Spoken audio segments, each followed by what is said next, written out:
712억, 562억, 한 번 터지면 크게 터지는 은행권 횡령 사고. 최근에 유독 크게 자주 들려오고 있습니다. 시중은행부터 저축은행, 상호금융까지 누적 횡령액이 올해만 600억 원에 달한다고 하는데요. 그렇다면 가장 큰 금액을 횡령한 직원은 어느 은행 소속이었을까요? 은행에 맡겨둔 내 돈은 피해가 없는 걸까요? 스튜디오 퍼즐이 알아봤습니다.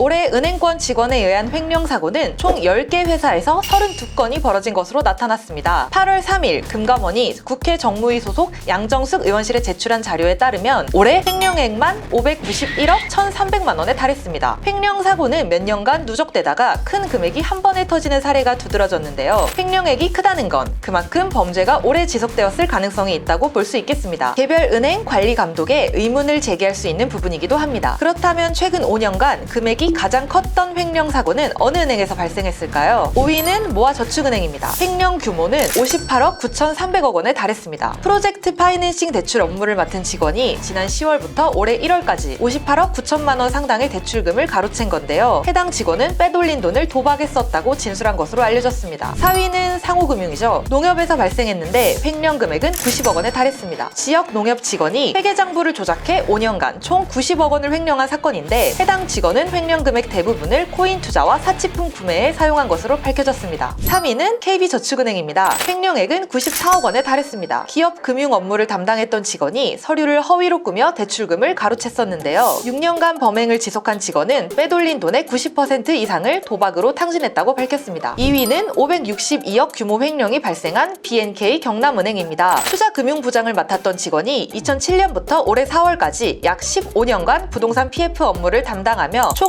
562억 원을 횡령, 유용한 혐의로 검찰 수사를 받고 있습니다. 1위는 712억 원 횡령이 발생한 우리은행입니다. 앞서 언급한 경남은행 사례와 유사합니다. 기업 매각 및 구조조정 업무를 담당했던 직원이 기업 인수를 위해 보관되어 있던 계약금을 횡령한 건데요. 2012년부터 2020년까지 8년간 수차례 횡령을 이어간 것으로 밝혀졌습니다.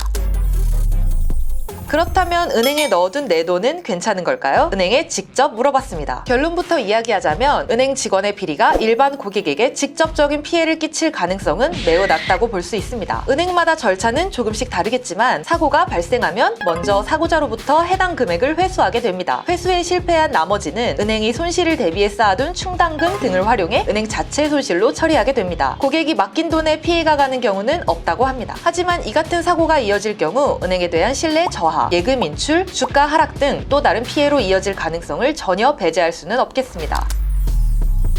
계속되는 금융사고에 금융당국도 긴밀히 움직이는 분위기입니다. 금융위는 금융사고 책임을 최고 경영자까지 물리는 내용을 담은 금융회사 지배구조법 개정에 속도를 낸다는 방침입니다. 또 지난 17일 금감원은 은행장과의 간담회를 통해 은행권 내부 통제가 실효성 있게 작동하는지 은행장이 점검 결과를 직접 확인하라고 주문했습니다. 금융당국이 매번 법 개정, 관리감독 강화 등 대책을 내놓고 있지만 크고 작은 금융사고는 이어지고 있습니다. 이번에 내놓은 대책은 얼마나 실효성이 있을까요? 이상 스튜디오 퍼즐이었습니다.